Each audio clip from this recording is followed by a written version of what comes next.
lokasi guys. Oh, ada wek-wek. Oh, ada bucin. Ada bucin guys. Bucin jogi.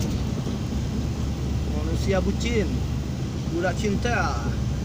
Wow, terima kasih. Oh ana kena luar-luar. Okey guys.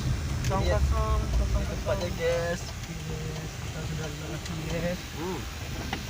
Ramai ternyata guys. Oh iya Flori ya. Ada orang. Di barak utama ya. Mana kita Pak Bos?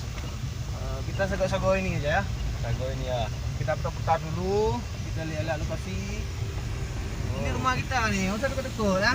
Karena rumah Pak Cik kita. Rumah Pak Cik ni Pak Bos. Ya. Oh, ini apa nih? Rumah Bang Dardir rupanya Bos. Iya, punya saudara kita ya. Ya, punya saudara. Itu punya Pak Pom Aka kalau nggak salah. Ini apa sih? Kok itu kok jatuh tuh?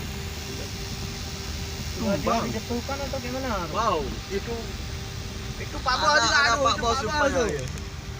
Oh. Hai guys. Ya, nampak tu kan Toki ya kan, Toki.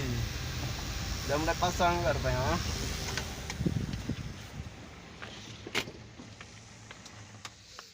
Ada Pak Bos guys. Oh, itu nak apa eh? Kerja mana? Tu je. Penting Pak Bos. Sakit aja. R3. R3 Pak Wan. Ngapain Bang pasang? Pasang lah ini. Nah, jangan pulang lagi tau bang. Kenapa? Dia jangan pulang kak terus. Ya udah siap acara. Pulang lah. Orangnya nggak pulang lagi. Rupanya Pak Bos ada suara skater. Ini belum ikat nih, tak foto udah. Abang cuma ini masuk tadi kan. Kemarin ini padahal udah siap. Jadi tadi telepon sama kawan, "Bang, buatkan papan dulu nih, Bang." Oh, alah.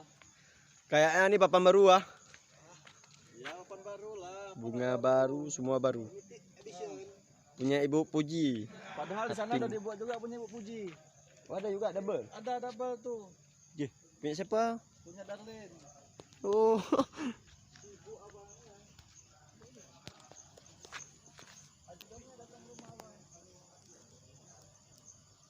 Terus Abang kirim fotonya, fotokan dulu, Bang. Abang kirim. Langsung kirim.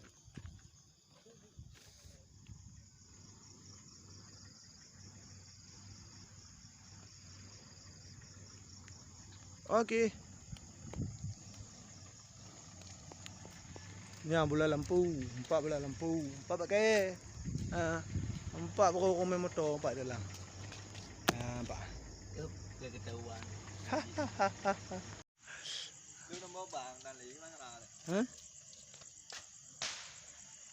Aku pun nombor bang, kat apa hentang. ke gimana ya, Nay? Ayo yang nak aja payah apa oi.